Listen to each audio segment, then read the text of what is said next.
Hey everybody, welcome to TIW Podcast. I'm Eric, and today I watched 205 Live episode 202 and SmackDown episode 1105, both broadcast on October 23rd, 2020. This is a go-home show to Hell in a Cell. So even though it aired afterwards, it was filmed before, and I watched it most recently, kind of. I just skimmed through it real quick. 205 Live, we had the Brian Kendrick versus Mansoor. Mansoor remains undefeated. I'm pretty sure he's undefeated in WWE. And he's awesome. Then we had the return of the Bollywood Boys, which got Nigel dancing, getting in on that Bollywood action. Lights. No, wait, what's the phrase? Lights, camera, Bollywood action. And then we had the main event of Tony Nese versus Kurt Stallion with Arya Daivari on commentary.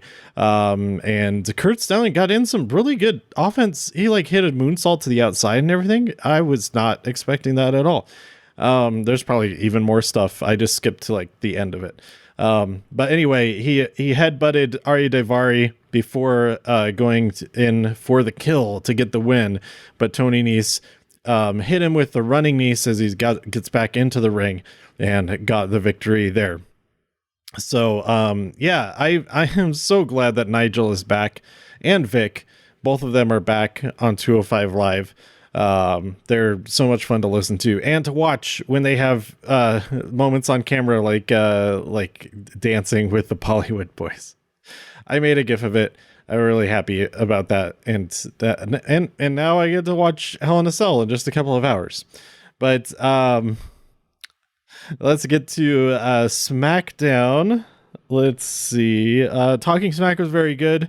I didn't take very good enough notes for that, but Paul Heyman was on there, so that was nice to follow up from the ending segment of the night.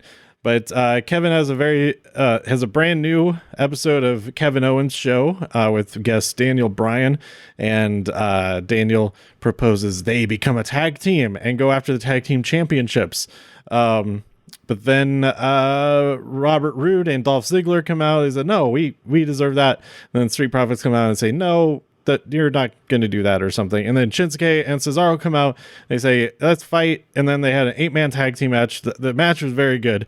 Montez Ford pinned Cesaro. I think he pinned Cesaro.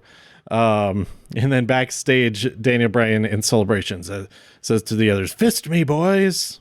That was very funny. Then we had a special episode of Law and Otis throughout the night. The court case to decide the custody of the Money in the Bank briefcase and contract. And that was very, very funny. Trying to explain any of it, well, I thought it doesn't do it justice. Just go watch. But ultimately, highlights were Asuka taking the stand. Otis's opening arguments was that I deserve the Money in the Bank contract because I won the Money in the Bank ladder match. And that was it. That was his whole argument. And I thought, man, it's a solid argument. I don't know how you can really refute that. But Miz and Morrison won via bribery, and the judge, JBL, who received a briefcase full of money, we assume it's money, it's probably just empty, but there will be a match to determine the owner of the Money in the Bank contract at Hell in a Cell, Miz versus Otis. So I'm rooting for Otis to win that. We had Bianca's debut on SmackDown versus Alina Vega. Fantastic match. Bianca is incredible.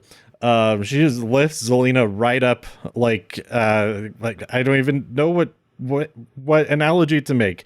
It was and then she hits her with the kiss of death and wins her debut. Also, she's got that SmackDown logo print gear, which is really cool. Then we had Shorty G versus Lars Sullivan. Lars wins, and Shorty G says, I quit. And then backstage, Adam Pearce goes back there and clarifies, like, what do you mean you quit? And he said, I quit being Shorty G. I'm Gable, Chad Gable, Olympian. And he's going to be all about that serious business now, and I'm excited for that. We had Bailey come out and cut a promo. I think. Is that what happened? I can't read my handwriting. Then we had more Law and Otis. I already described all of that. We had Seth Rollins versus Murphy, which was awesome. I was in the Thunderdome for most of this, but I didn't spot myself until right before my session ended, and that was for about 30 seconds during the pre-match, the entrances, like right before the match started, for Seth versus Murphy. But Seth wins via curb stomp, and he's about to attack Murphy with a kendo stick, but Alina goes out there and saves him. And Dominic and Ray were very upset about that. They go out there as well, and what is to come, we don't know. I saw somebody suggest that Murphy had kind of a smirk, that maybe this was all a ploy, that it was all set up to turn Alina against Ray and Dominic. And if that is the case, that is pretty interesting. I dig it.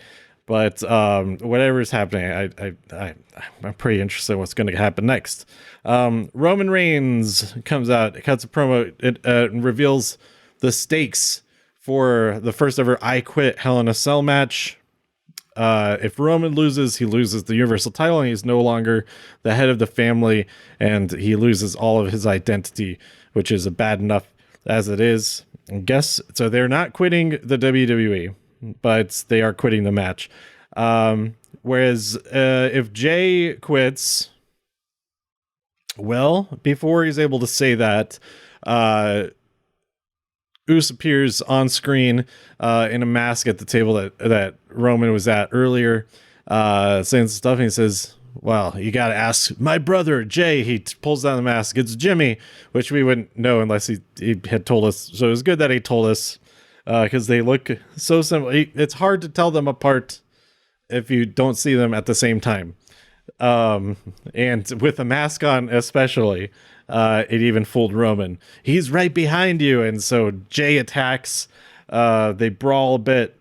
Then Jimmy comes down to the entrance ramp and all that, and says, "Oh, you don't understand. If you quit and you don't fall in line, don't do what I say, then you're out. You're cut off from the family."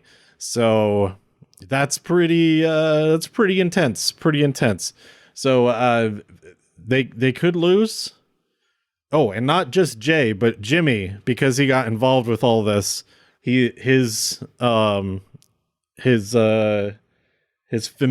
familyship. I don't know what the word I'm looking for is.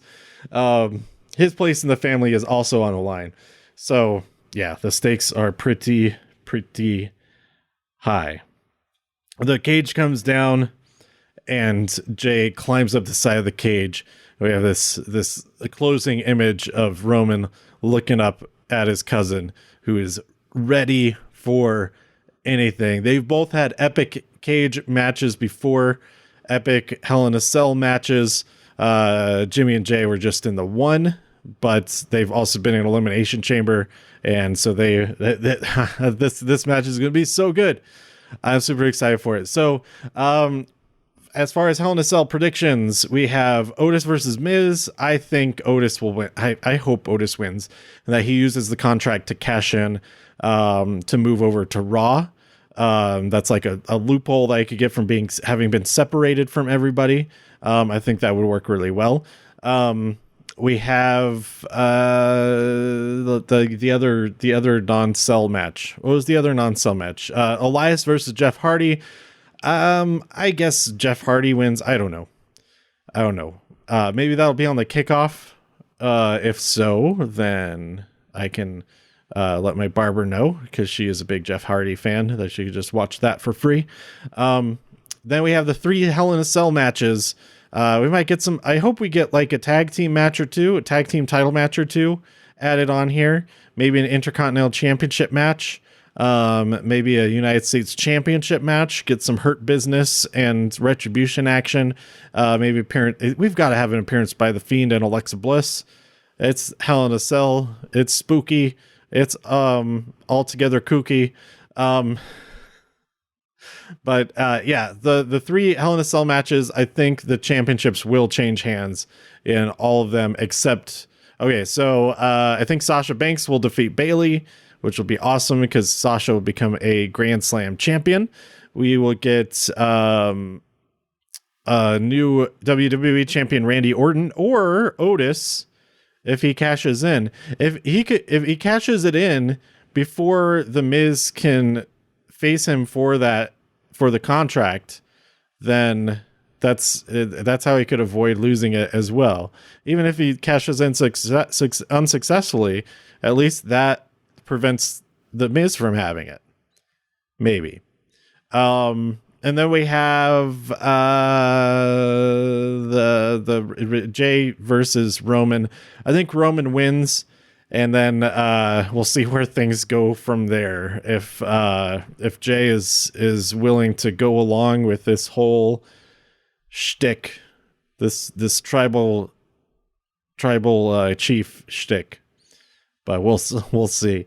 Yeah, and then Talking Smack was great. It was a full hour. Well, with commercials, it was a full hour because it was on Fox Sports or FS1, but you can watch it on the network. So there you go. That's it. I'm really excited. It's going to be a great show.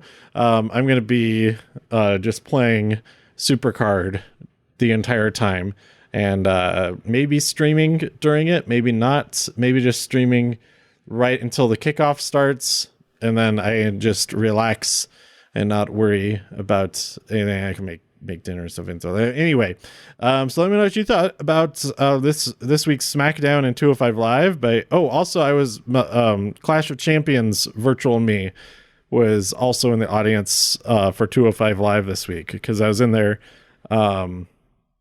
It was filmed at the same time as NXT, so I was expecting that. So anyway, let me know what you thought by tweeting me at TIW Podcast. Go to TIWpodcast.com for more reviews. If you enjoyed this episode or anything else on the site, please share some links with your friends. Subscribe on iTunes, Spotify, Stitcher, YouTube, wherever you like to listen. Stay safe out there in all of the infinite multiverses, and I'll see you next time here on TIW Podcast. Bye.